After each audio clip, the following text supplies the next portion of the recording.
fui atacada por um vulto sem rosto. Uma vez, estava dormindo e acordei muito assustada. Abri os olhos e percebi que eu estava de pé, flutuando de pijama sobre minha própria cama. Não era uma experiência extracorpórea, pois meu corpo não permanecia deitado na cama, ele estava comigo, pairando em cima dela.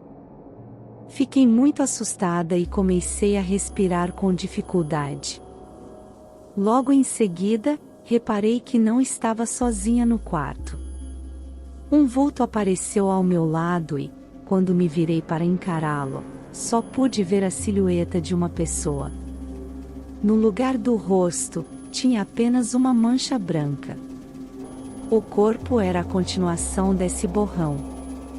Essa coisa que com certeza não era humana, veio para cima de mim, agarrou meu braço e começou a me puxar na direção da porta. O puxão foi tão forte que soltei um grito e, por instinto, botei a mão na porta do armário para me segurar. Não resisti muito. O vulto seguiu me puxando e meus dedos foram deslizando até perder o contato do móvel. Ele fazia muita força, eu também, e fui me agarrando a outros objetos que tinha à frente. Na tentativa de freá-lo, até no quadro da parede me prendi.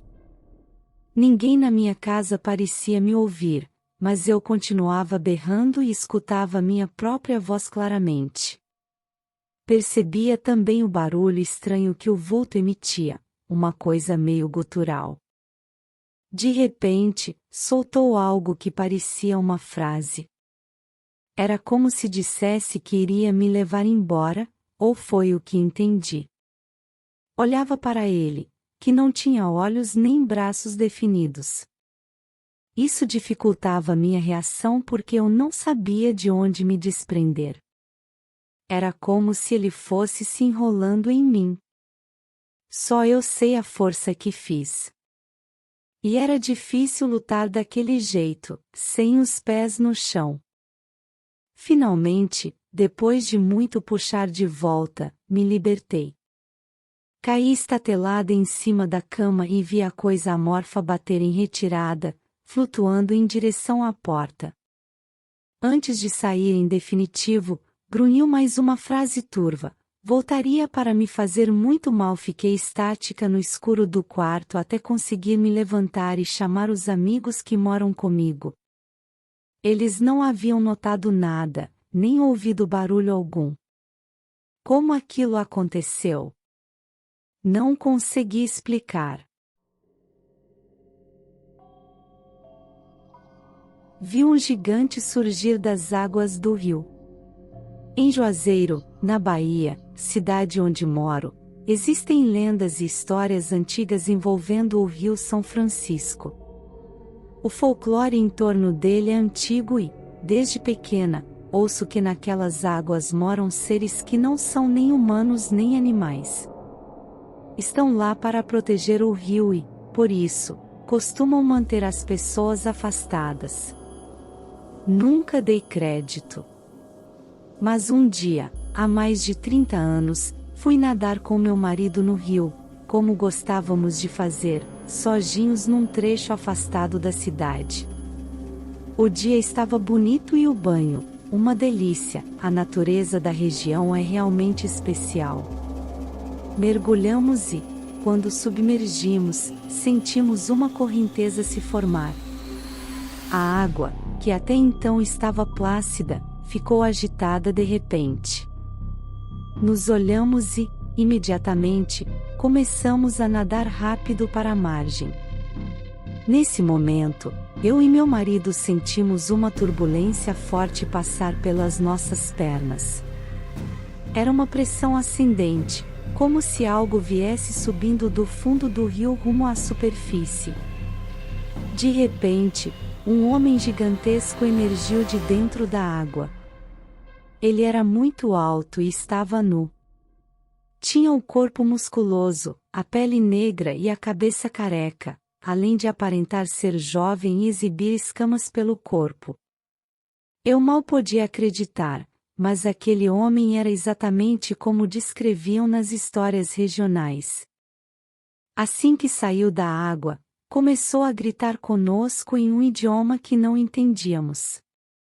O homem mexia os braços e as pernas e o rio se agitava, nos puxando para baixo. Era difícil nadar e ficar sem engolir água. Fiquei apavorada e logo entendi que ele queria nos matar afogados. Continuamos nos debatendo, tentando chegar até a margem do rio, até que, finalmente, demos com o banco de areia. Não sei de onde tiramos força. Assim que saímos da água, olhamos para trás, mas o gigante havia desaparecido. Foi tudo muito rápido. Pegamos nossas coisas e começamos a correr para longe dali. Estávamos desesperados e, quando avistamos as primeiras pessoas, contamos o que havia acabado de ocorrer.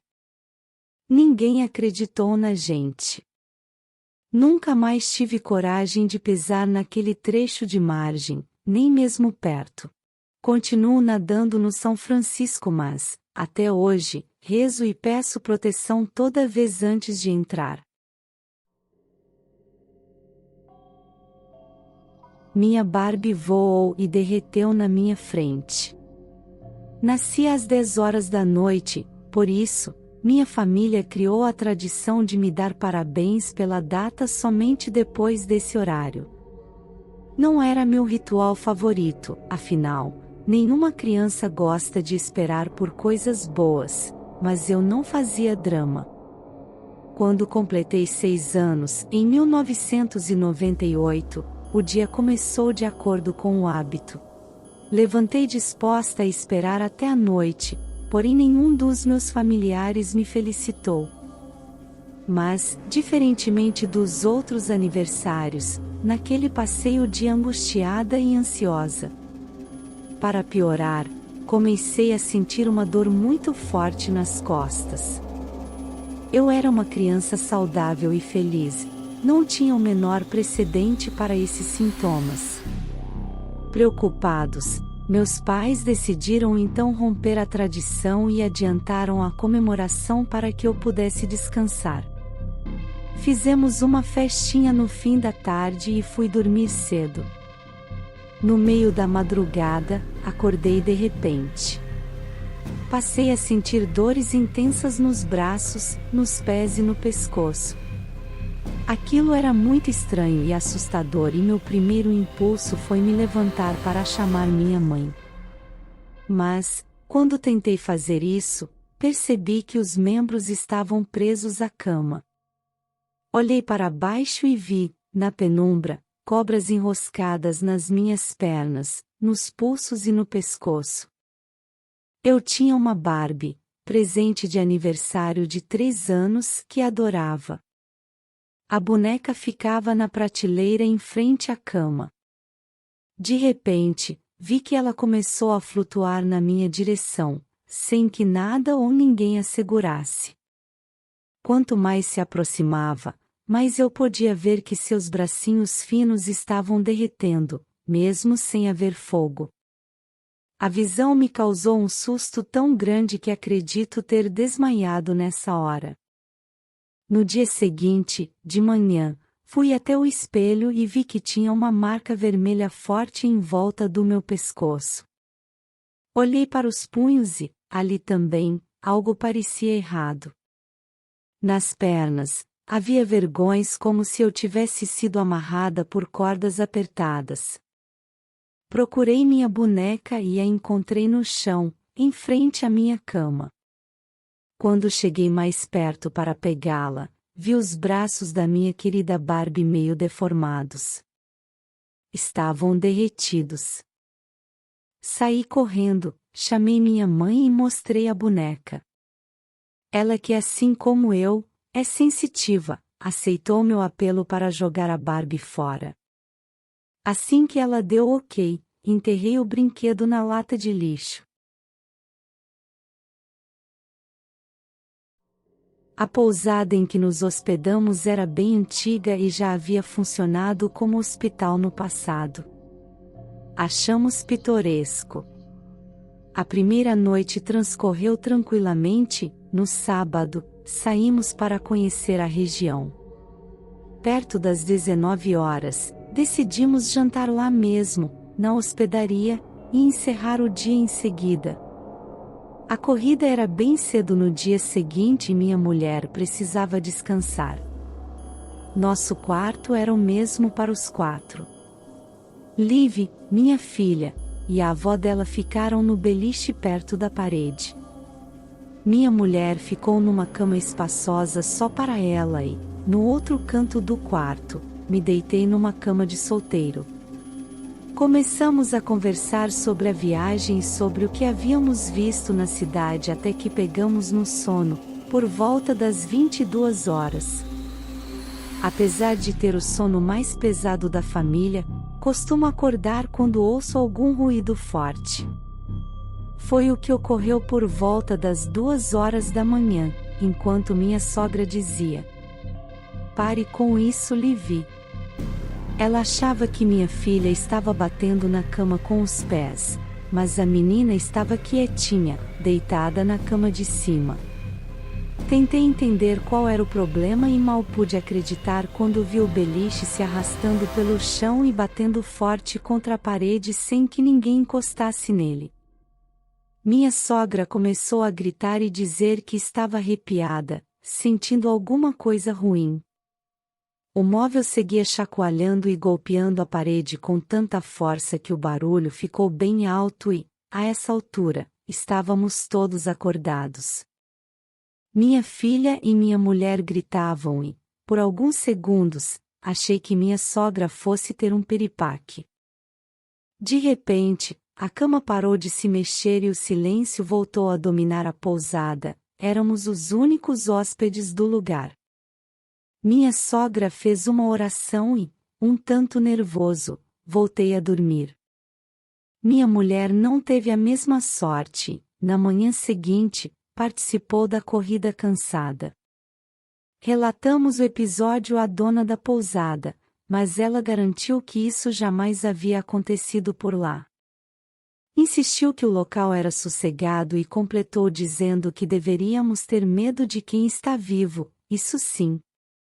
Eu nunca havia passado por nada parecido antes desse dia e acredito que deve ter mais história por trás, afinal, o lugar era um hospital que recebeu muita gente doente no passado.